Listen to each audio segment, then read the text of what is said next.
to back to Albury Museum. Now, if I just zoom in,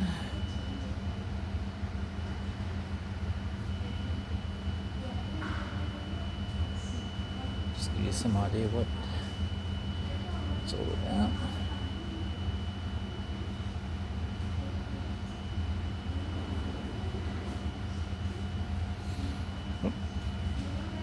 Sorry, I looked away there.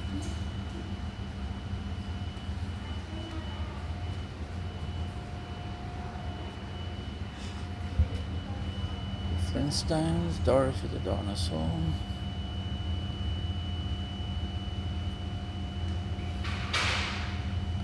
Oh, look at that down there.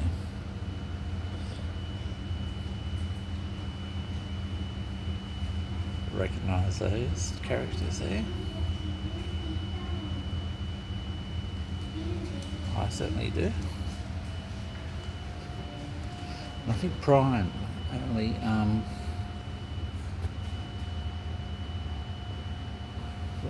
better.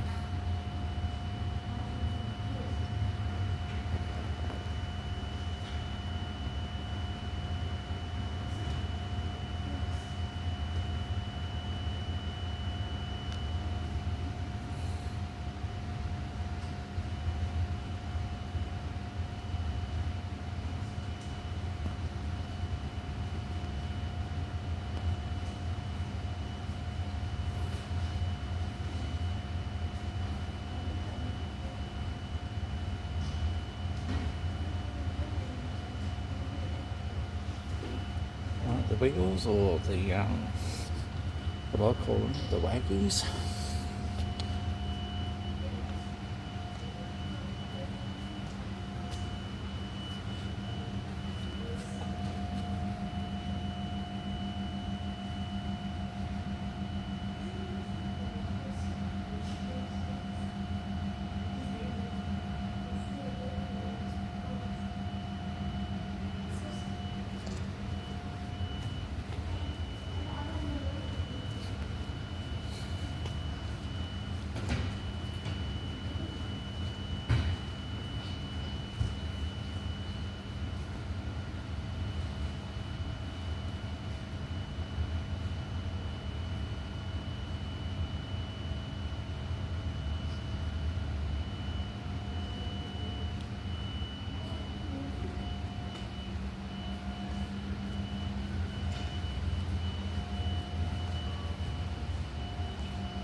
That's oops. I'll just zoom out. Shown earlier. Movies.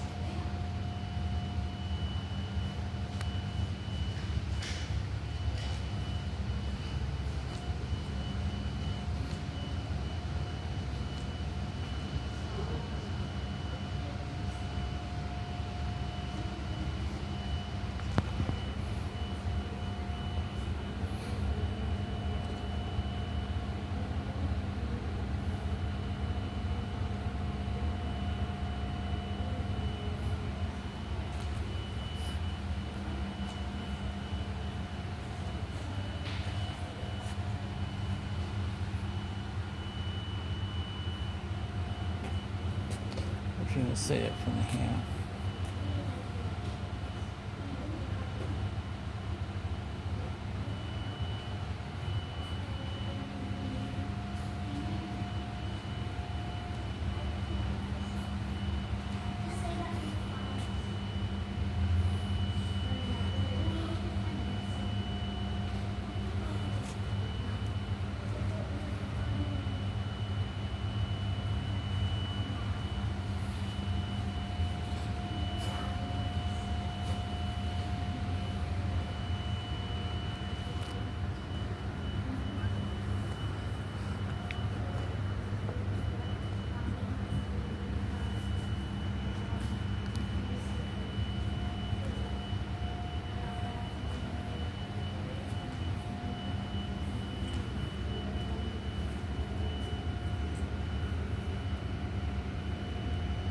Pretty hard to read that one. And if we go down a bit further down here.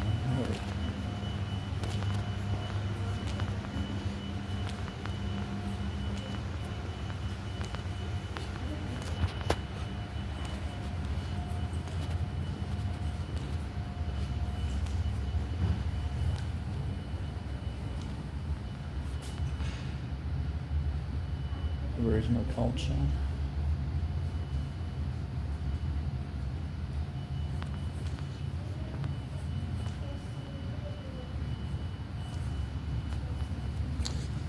The rings. I think I've got one at home.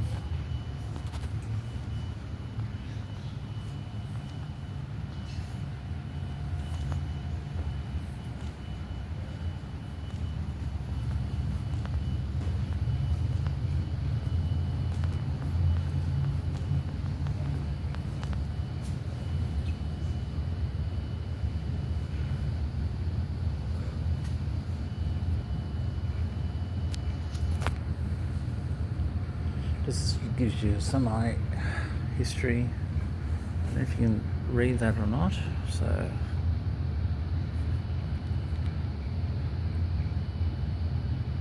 I might zoom in. You can actually pause this as I scroll down.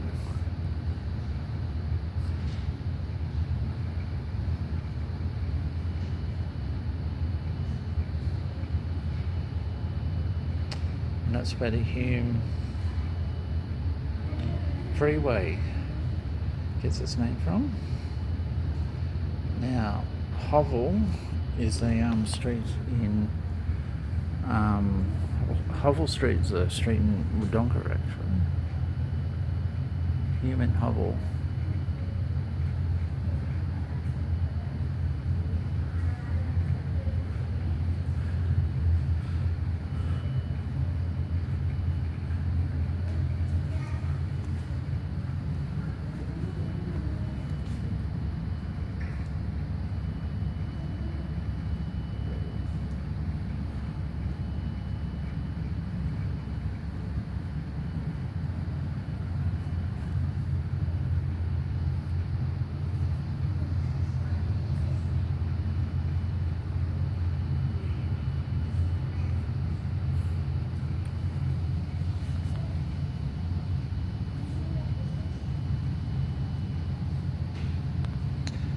Now, Albury is a city, even though it's classed as a country town.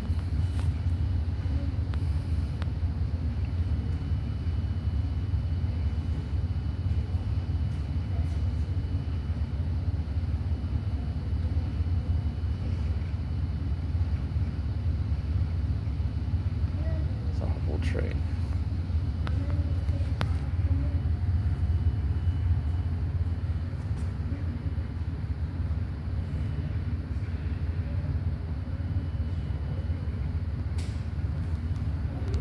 There's cups down here.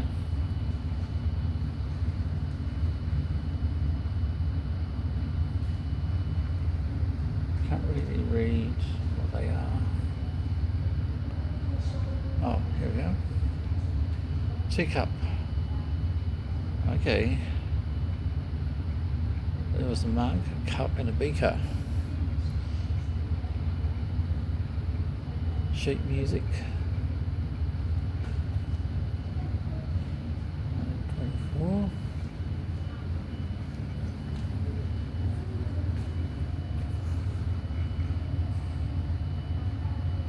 Portrait of Elizabeth.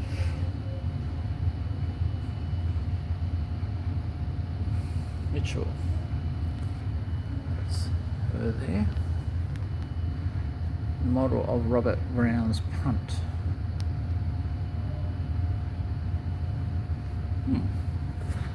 Okay.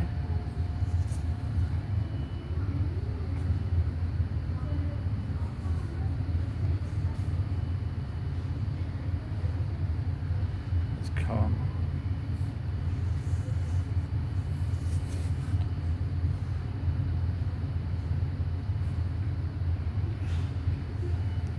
There is Thomas Mitchell.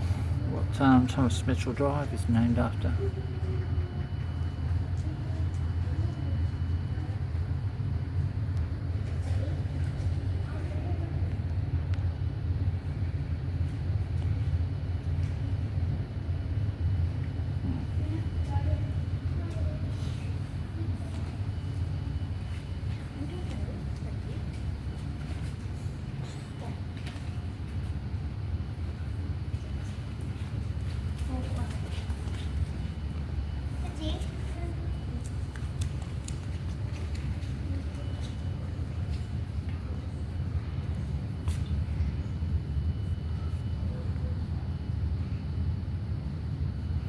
Oh, it's about this Mojama girl who went missing. It took years to find her.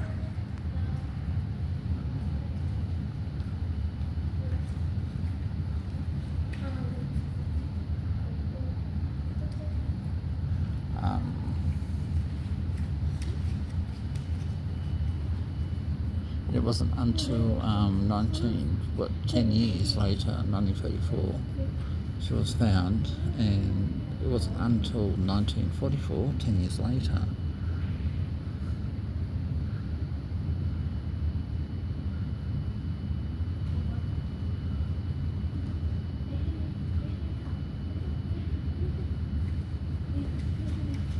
and that's her mask there, death mask.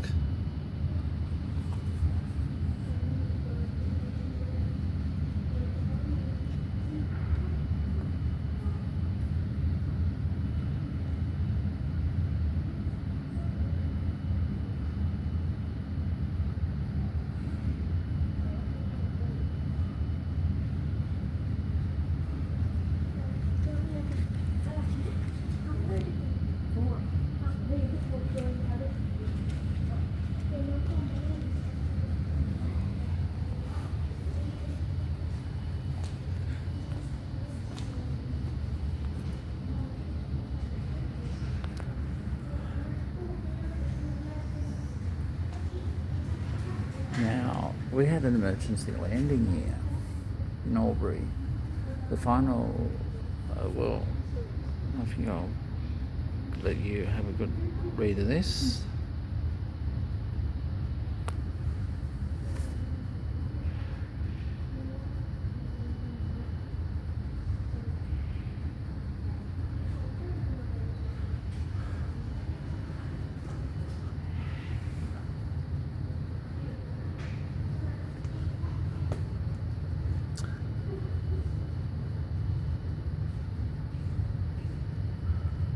So who's that? And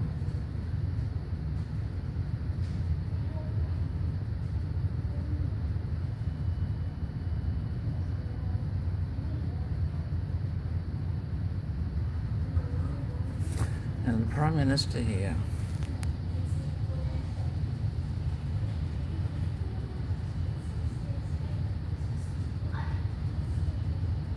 Can't make out his I think is that Chifney? Oh, here it is. Here's the information.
is at the Albury Regent Theatre.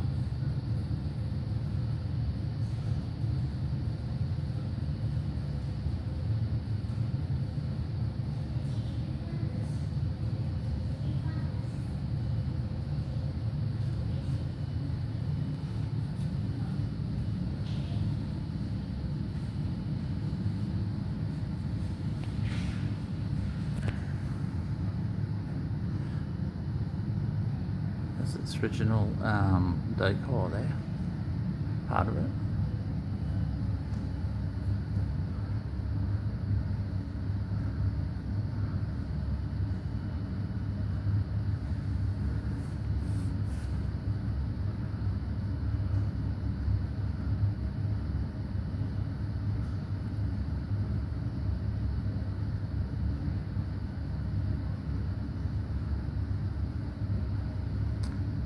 Okay, the Regent Theatre opened in February 1927 as part of Hoyt's chain Regent Theatres. In 1935, the theatre's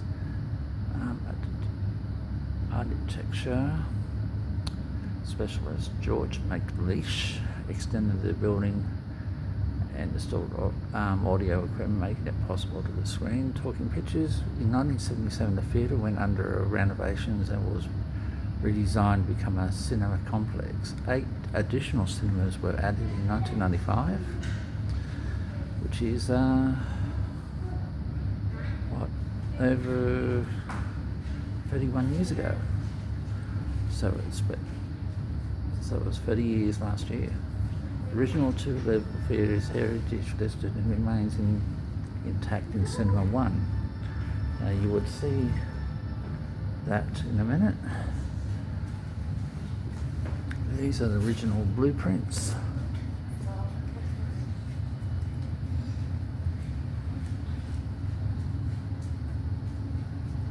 I'll start again.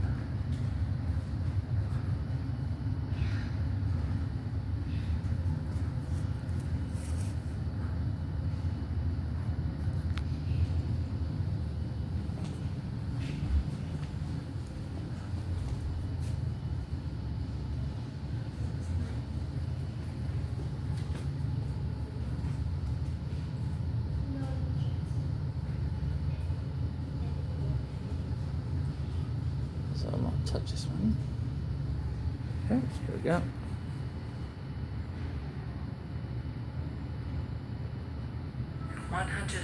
Years ago, the New South Wales and Victorian railway systems were connected. On the 14th of June 1883, the Sydney-based government photographer pictured crowds assembling at Albury's grand new railway station for the mid-afternoon celebration of the railway from Sydney to that from Melbourne. A temporary grandstand helped them view the arrival of special trains from the capital cities.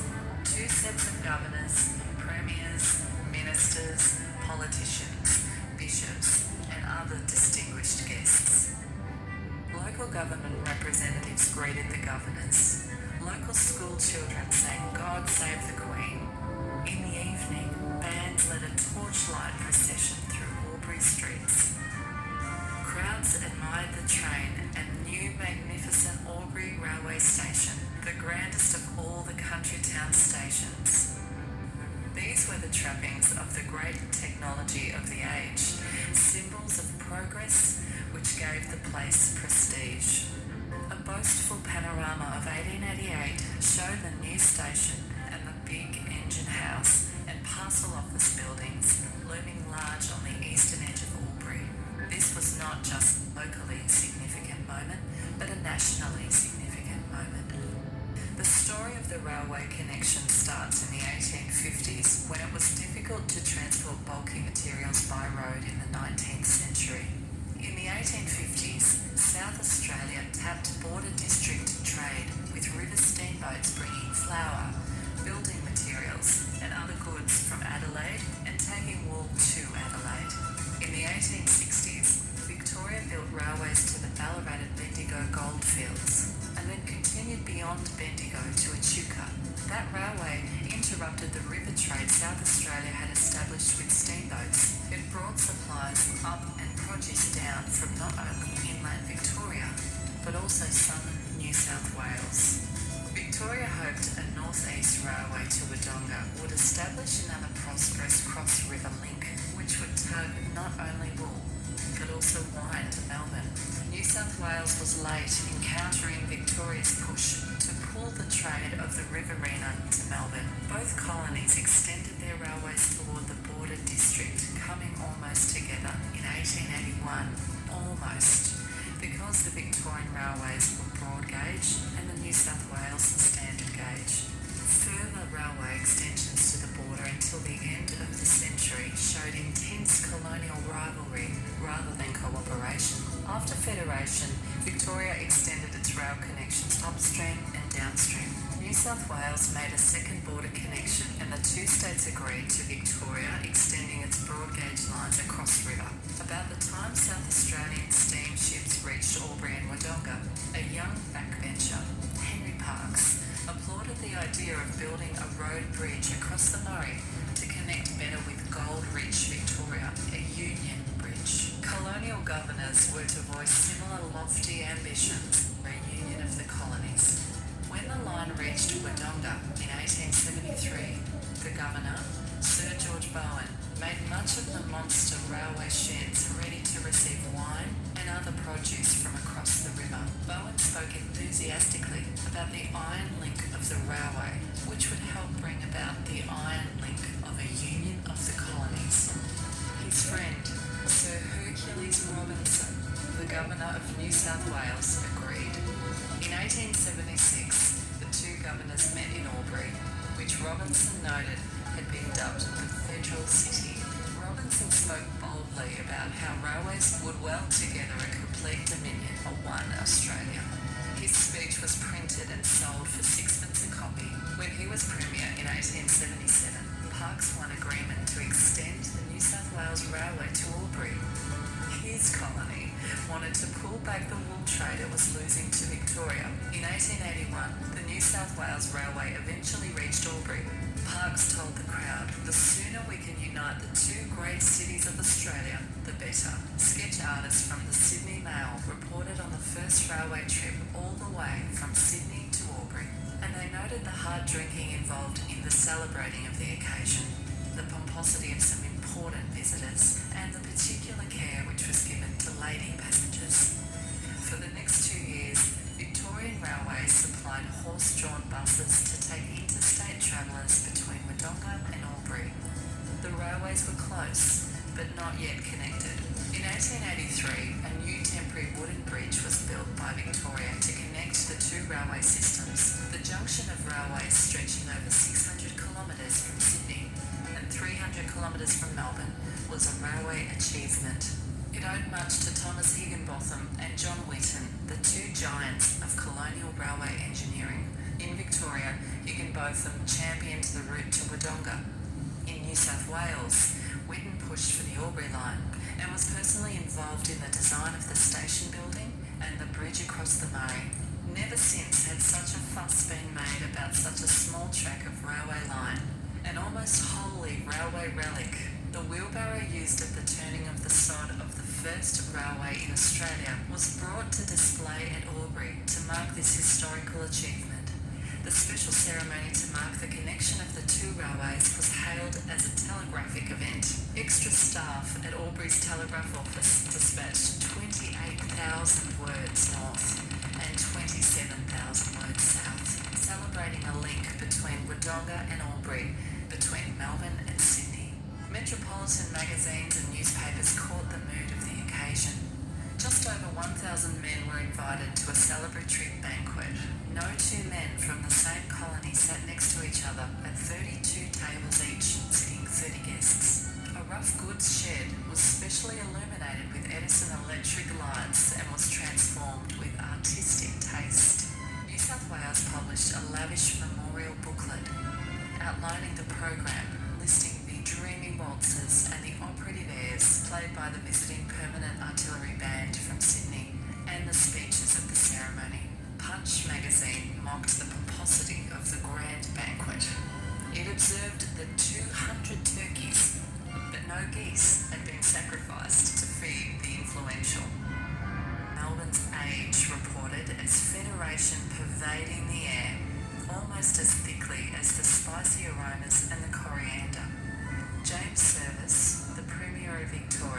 was reported as raising his glass to the mural showing the union brought about by the railway bridging the Murray. Nothing, he said, was like the cowcatcher at the front of a locomotive, which not only swept away material obstacles, it also swept away those prejudices, those rivalries and those jealousies, and that ignorance which will embitter a nation and destroy its prosperity. Loud cheers. Guests thought Federation, talked Federation, and drank Federation. The Age also reported that visitors from Victoria slipped away from the celebrations to inspect James Fallon's huge wine cellars, for it was access to the local wine trade that had inspired the construction of the North East Railway to Wodonga. Federation and national sentiment were important, but so was trade. Punch noted that Father New South Wales had deigned to meet Master Melbourne. It looked at the bliss that would come when we get Federation, and all kinds of goods would be carried across the border. Meat would be cheaper. The indignity of being searched by petty border customs bureaucrats would go, and Australia could be more strongly defended. Border customs duties had crippled cross-border trade. The border customs disappeared when the Constitution guaranteed free trade between the states. There were difficulties in making the connection work. One relatively minor difficulty was resolved even before Federation. Until a new Eastern Standard Time was introduced in 1895, there were time differences between the two colonies. Another major difficulty stubbornly persisted. The break of gauge at the connection point remained a passenger inconvenience and a huge cost for the transshipment of freight. One visitor, Mark Twain, the novelist, declared he could not understand why the colonies had built railways with 6.5 inches difference in the gauges. The break of gauge connection remained a hiccup, a stutter in the connection of the two railway systems in the 1960s. Standardisation finally completed the connection of the railway systems. In 1889, after the Hawkesbury River Bridge linked Sydney with Brisbane, Henry Parkes called for intercolonial railways to help defend Australia. Defence, he argued, required a national outlook, and he instigated formal negotiations on federating the colonies. Parkes saw the crimson fluid of kingship flowing through iron veins. After the celebrations of the opening of the new Commonwealth Parliament in Melbourne, there was an experiment in timing the transfer of a large body of troops and their equipment when troops returned to Sydney. The time experiment underlined the need to be able to transfer armed forces and their equipment quickly across the break of gauge. The break of gauge was strategically important for defending Australia. Army tacticians established a major explosives depot at Willinga in 1929 and developed major military personnel bases and supply depots during the Second World War. Troops and their equipment had to be able to travel north or south quickly and easily to meet the threat of a possible invasion. Little heed has been taken of the transshipment shed, but it still remains a relic of war. At the end of the war, Bongilla Army Camp was reused as Bongilla Migrant Reception Centre. Railways brought refugees and migrants from their ports of arrival to Bongilla, and railways took them to work in jobs all over Australia. Railways that had helped defend Australia helped people it in the post-war years. Much love and care has been taken in conserving the Albury Railway Station. A state and local heritage item, it remains the public face of the connection of the two railway systems. A public memory place is a cluster of personal memory places where people reflect on the national past, the local past, and their own past. At the Albury Railway Station, people invariably insert something of their own personal memories of railway travel experiences into place. They may also think about how the connection of the two state railway systems has shaped a sense of nation and affected their own lives.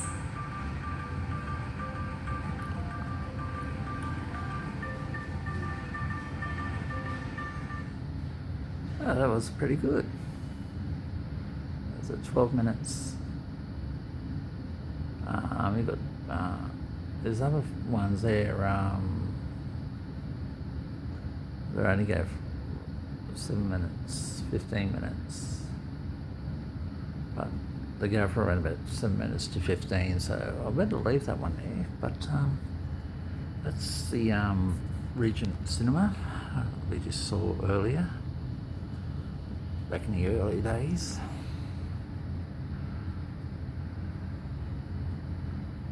Yep.